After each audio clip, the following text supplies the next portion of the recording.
몇 년 전에 베트남을 갔었는데 베트남 거리에 박항서 감독의 사진이 크게 걸려 있었습니다.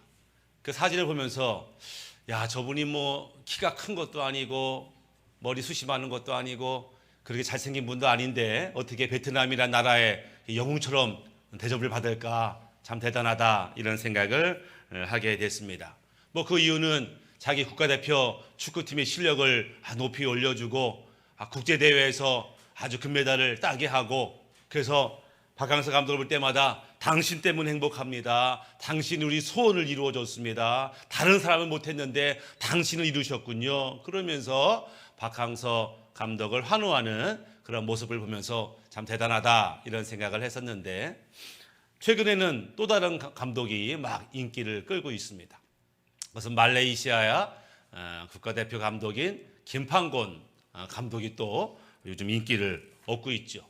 이 말레이시아 피파 랭킹가 137위면 거의 꼴찌 수준인데, 이번에 올림픽 예선 경기를 하면서 아시아 지역 조별 1위로 막 올라가는 그런 높은 성적을 보면서 막 말레이시아 국민들이 뭐 김판곤을 환호하면서 거의 그 나라의 영웅이 된 것들을 보게 됩니다.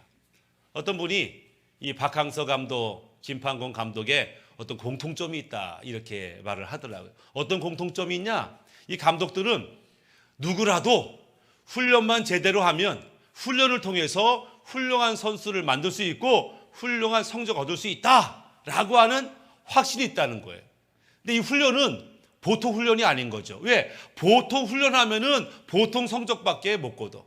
너희가 이 정도의 성적이었는데 더 높은 것을 원해? 그러면은 비상식적인 훈련, 아주 철저한 훈련, 아주 수준 높은 훈련을 받으면 누구라도 실력이 향상된다라고 하는 믿음이 있다라고 하는 거예요.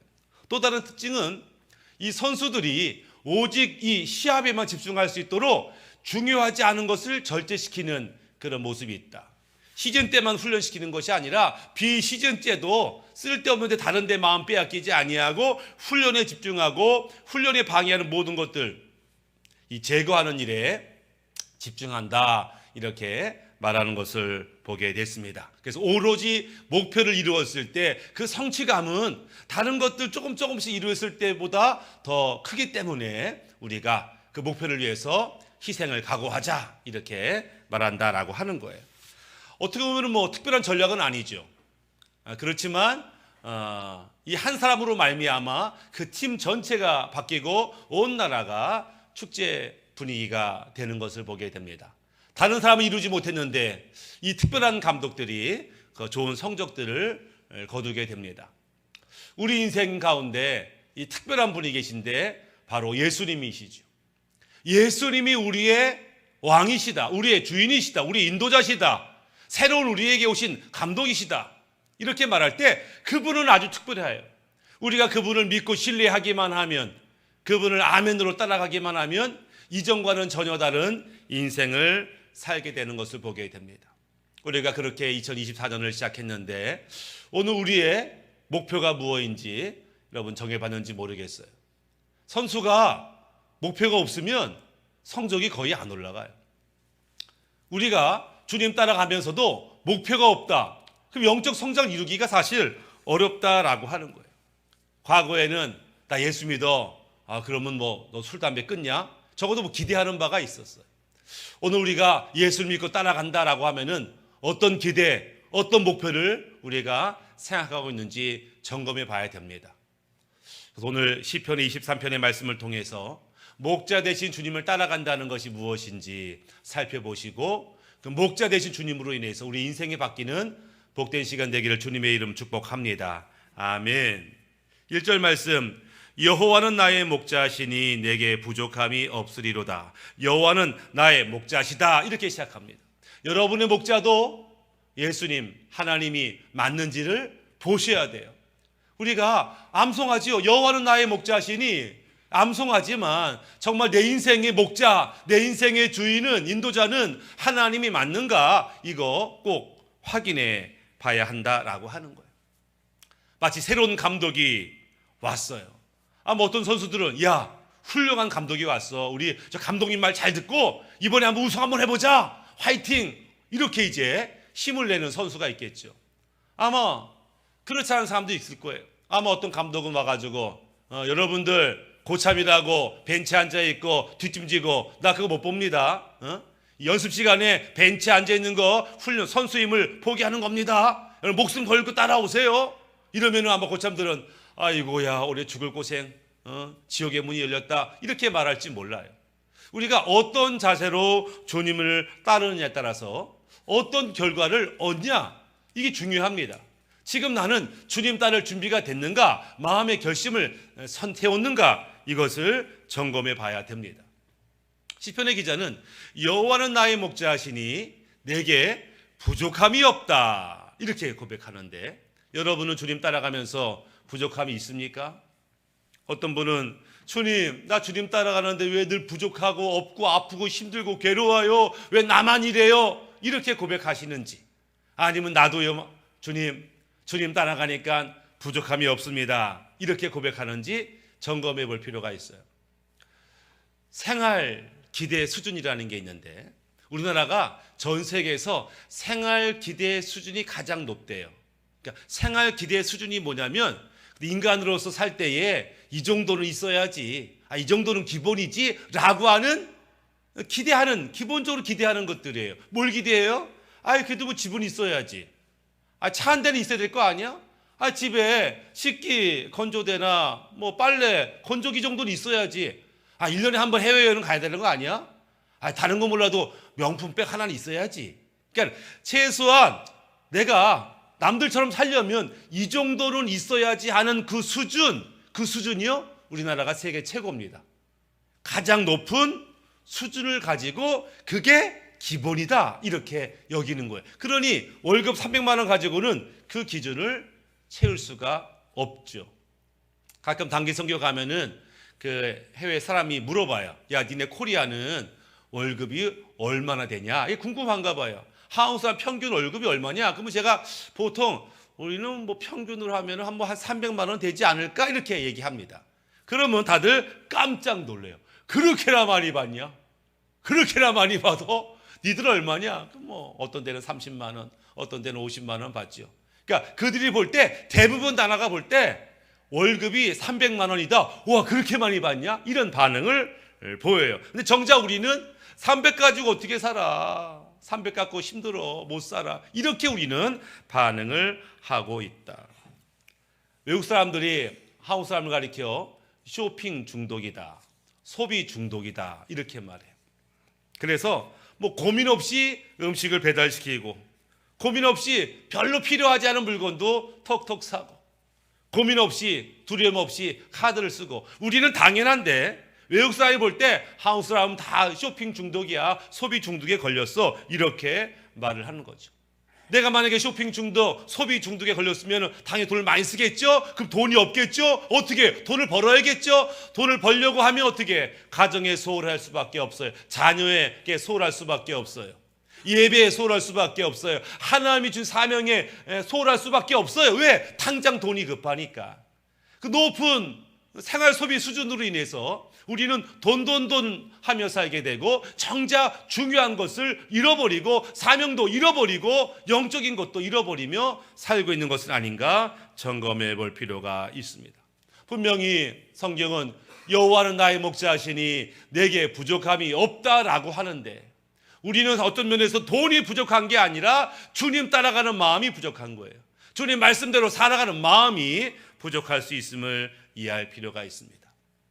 우리에게 생명을 주신 하나님께서 우리를 또한 형통의 길로 인도하시는데, 어떻게 인도하냐면 의의 길로 인도하심으로 우리를 쉴 만한 물과 풀밭으로 인도한다 이렇게 말씀하는 것을 봅니다. 3절 말씀에 내 영혼을 소생시키시고 자기 이름을 위하여 의의 길로 인도하는도다. 그 의의 길로 갈 때 푸른 풀밭, 쉴 만한 물가를 우리가 만나게 돼요. 그러니까 우리가 형통하고 평안하고 행복한 그거는 하나님이 갑자기 뭐 벼락부자를 된다게 하거나 행운을 맞이하거나 로또에 됐거나 뭐 이래서 그냥 눈 감고 찍으면 다 만든다거나 이래서 되는 것이 아니라 의의 길을 가다 보니 형통의 삶을 산다. 왜? 하나님 이 세상을 그렇게 만들었거든요. 너희가 하나님 말씀대로 믿음대로 의롭게 살다 보면 거기에 형통이 이루어지도록 이 세상을 그렇게 세팅해 놨어. 그러니까 너희가 말씀대로 살면 돼. 이렇게 말하는데 우리가 의의 길로 인도받고 있는가? 왜냐하면 하나님의 말씀과 세상의 가르침이 충돌이 돼요. 분명히 하나님 말씀은 하나님께서 의의 길로 말씀의 길로 인도한다고 하는데 세상은 뭐라고 그래? 야, 너 세상 물정 모르는구나. 그렇게 살다가 너 망해. 이 험한 세상 어떻게 살려고 그렇게 순진하게 사냐? 이렇게 반응을 보이기 때문에 가끔 혼란을 겪을 때가 있어요. 제값 주고 물건 사면 너 손해본 거야, 이렇게 말해요. 정직하면 너 고지식하다, 이렇게 말하기도 하죠. 누가 조건 없는 친절을 베풀면 저게 꿍꿍이가 있으니까 저렇게 친절 베풀지 괜히 친절을 베풀겠냐? 도둑 맞으면 네가 멍청해서 잃어버렸지, 이렇게 이제 반응을 보이는 거죠. 선한 마음으로 양보하면은 저놈이 뭐 속에 뭐가 캥기는 게 있으니까 저렇지 왜 지가 왜 양보하겠어? 이렇게 반응을 보이죠. 성경은 타인에게 빚을 지는 것은 그 사람의 종이 되는 거야, 이렇게 말하지만 세상은 빚 지는 것도 능력이야, 이렇게 말해요. 성경은 거룩함을 얘기하지만 세상은 섹시함을 얘기해요. 그러니까 추구하는 방향이 달라요. 이게 충돌이 되는 것들을 보게 됩니다. 비록 세상과 충돌되고 세상에 많은 사람이 하는 말과 다를지라도 우리가 말씀대로 살다 보면 형통의 길, 푸른 풀밭, 쉴만한 물가를 반드시 만나게 된다. 이것을 믿음을 가지고 우리가 전진해야 된다라고 하는 거예요.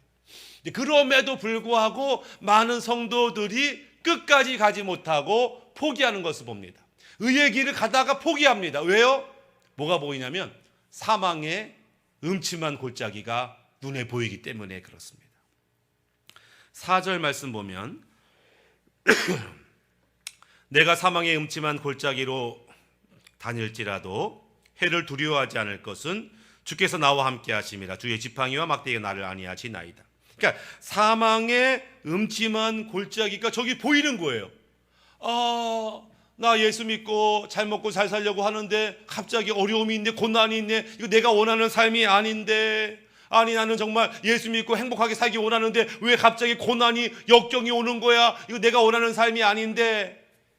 왜 그래요? 아직 그 사망의 음침한 골짜기에서 하나님이 어떻게 기가 막히게 역사하는지를 아직 경험한 적이 없기 때문에 지레 겁을 먹는 거예요. 믿고 거기까지 가면 하나님의 보호하심이 있어요. 기가 막힌 하나님의 방법이 있어요. 하나님의 능력을 경험할 기회가 되는데 거기까지 믿지 못하고 위기의 순간이 오기만 하면 도망가는 성도들을 보게 되죠. 사실은 거기까지 아멘하고 나아가면 거기서 지금까지 경험하지 못한 하나님의 놀라운 것을 볼 터인데 거기까지 갈 믿음이 부족한 것을 보게 됩니다. 과거 중학교, 고등학교 국어 시간에 배웠던 그 시조를 읽을 때마다 마치 시편의 말씀을 읽는 것 같았어요. 여러분도 잘 아는 시인데 이방원의 하여가가 있죠. 이런들 어떠하리 저런들 어떠하리 만수상 드런치기 얽혀진들 어떠하리 우리도 이같이 얽혀져서 천년만년 살겨지고 뭐 이렇게 시가 있잖아요. 세상이 우리한테 하는 말이에요. 야, 뭐 그렇게 뭐 각박하게 살아, 뭐 말씀대로 산다 그래, 뭘 거룩하게 산다 그래, 이름을 어떻고 저러면 어떠냐, 그냥 두리뭉실하게 살아가는 거지, 이렇게 말할 때에 정몽주가 뭐라 그래요? 이 몸이 죽고 죽어 100번 고쳐주고 백골이 진토되어 넋이라도 있고 없고 임향한 일편 단심이야 가실 줄이 있으랴. 이렇게 이제 고백하는 것을 보게 됩니다. 물론 이 고백을 했지만 뭐 고려의 공양왕이 정몽주를 구해주지 못했지요. 그러나 우리가 하나님을 향한 이 믿음으로 세상을 향하여 이 몸이 죽고 죽어 100번 고쳐 죽을지라도 나 주님 포기할 수 없다라고 말할 때 하나님은 우리를 보호하시고 우리 가운데 놀라운 역사를 행하실 수 있는 분이다라고 하는 것입니다. 이것이 우리의 신앙 고백이 되었으면 좋겠어요. 바로 이 신앙 고백 앞에 하나님이 기뻐하시며 그분이 어떠한 분이심을 기꺼이 우리에게 보여주신다라고 하는 것입니다. 올 한해 우리가 시작을 하면서 다시 한번 점검해 볼 것은 하나님이 인도하시는 길과 내가 가고자 하는 그 목표가 방향이 같은가를 점검해 봐야 돼. 우리는 하나님이 좋은 분이라는 사실을 의심하지 않아요. 하나님의 능력이 많은 분이라는 거에 대해서 의심하지 않아요.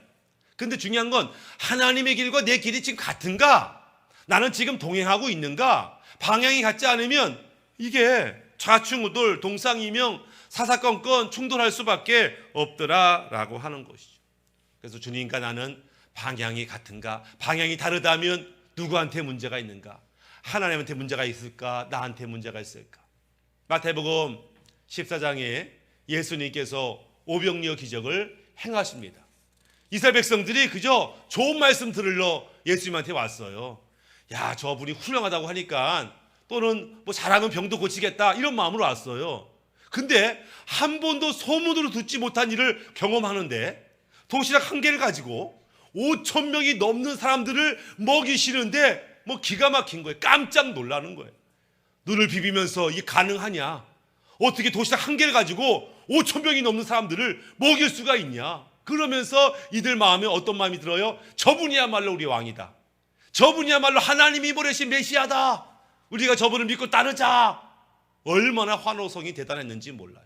그런데 그렇게 예수님을 이스라엘 왕 삼으려고 하는 자들을 피하셔서 예수님이 산으로 도망가셨어요. 왜요?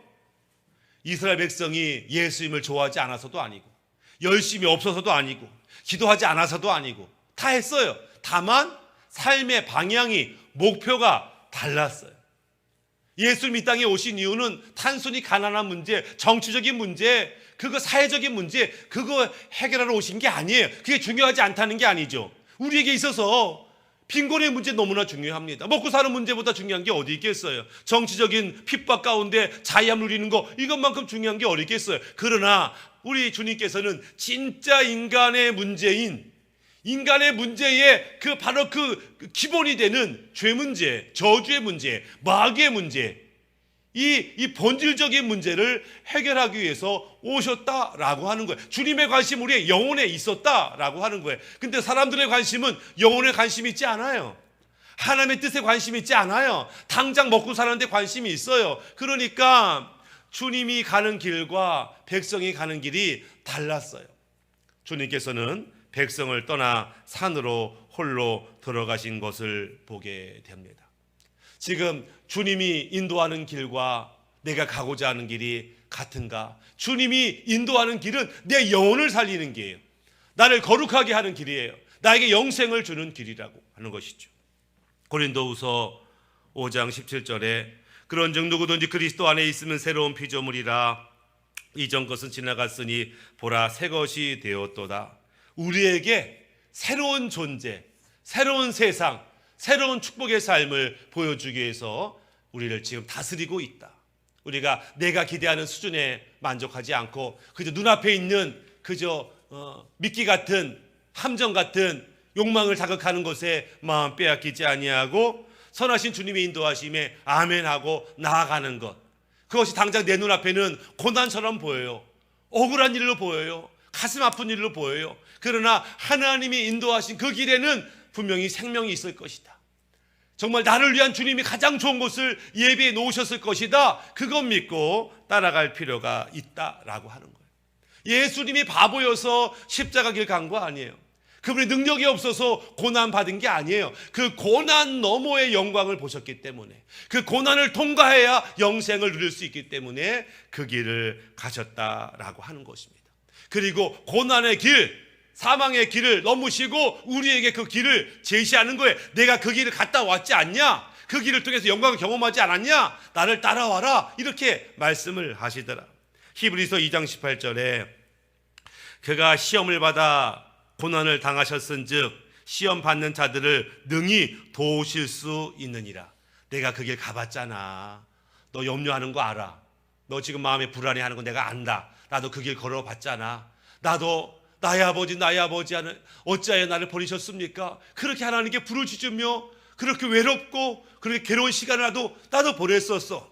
네가 그렇게 부르짖고 살려달라고 아파하는 거 나도 알아. 그러니 나를 믿고 따라와라. 이렇게 말씀을 하시더라.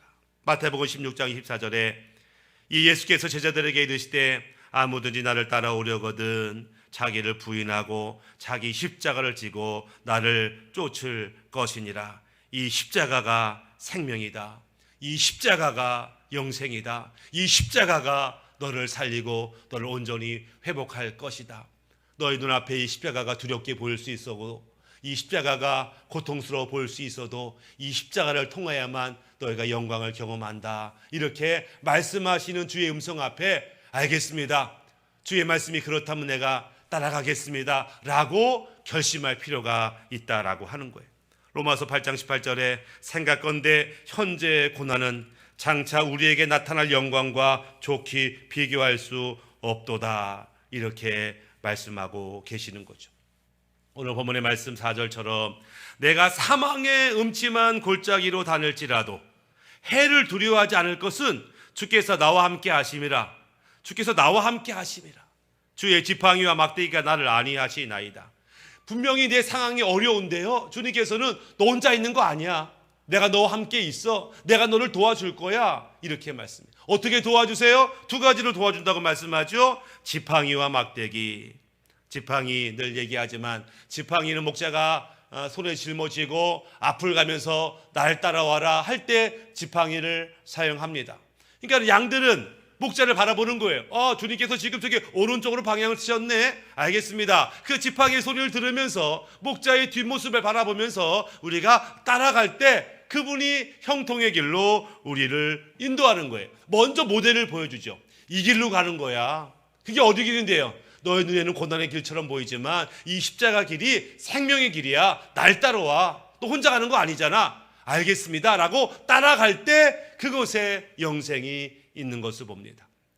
예전에 그 장미칼, 장미 권사님 칼 말고 이 장미칼이라는 게 있었어요. 그 칼인데 뭐 장미 그림이 있어요. 근데 이제 이마트나 백화점에서도 이 칼을 홍보를 했어요. 내가 봤을 때 신기했는데, 칼 있는데 식칼 같은 건데 종이를 써는 거예요. 와, 얼마나 날카로우면 종이를 다 썰까 이랬다고.